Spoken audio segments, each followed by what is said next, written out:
Now let me talk about the next update, which is the two new method with string class, remove prefix and remove suffix.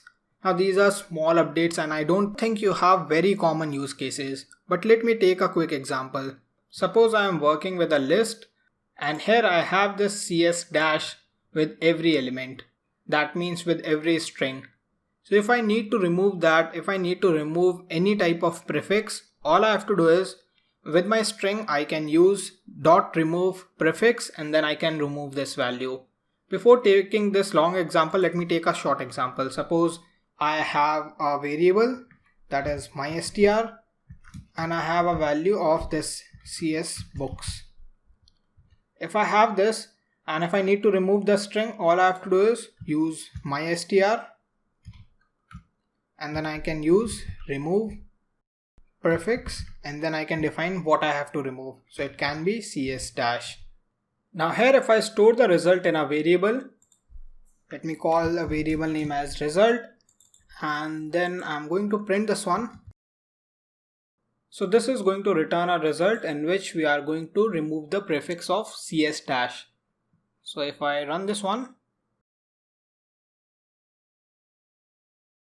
you see we got books, so that means we have removed this one.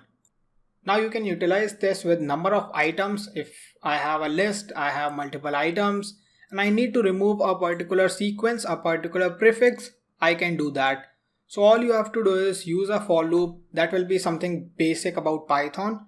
So you can use for loop and here I'm going to select each item in my list, that is going to be my list. And if the item that I am selecting, if this item is going to start or if this item is going to contain this one, that means I need to remove.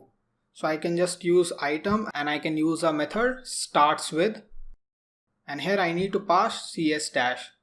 If this is the condition, then we can do that. So all I have to do is either I need to store in a new list or in the same list.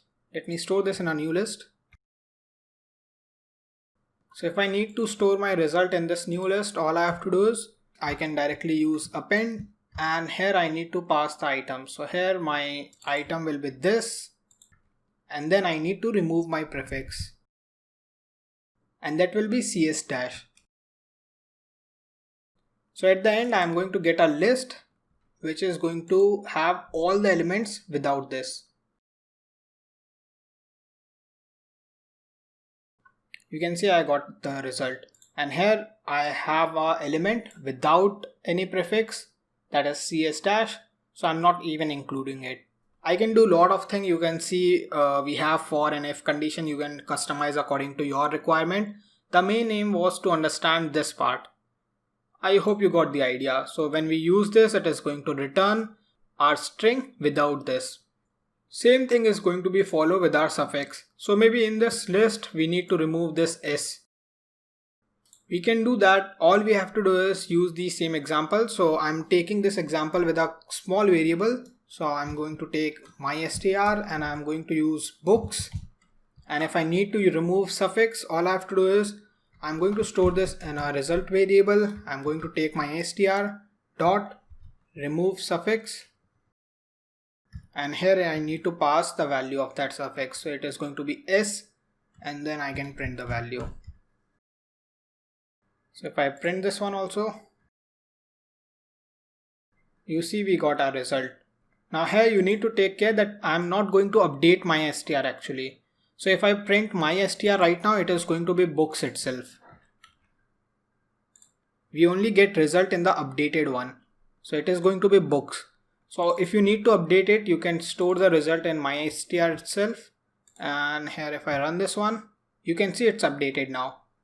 So I think you got the idea about this. And this is not a major change, it's a new addition. Since this is a new update and if you are going for an interview, there are chances they may discuss about it. Now let's move on to our final one, which is about native time zone.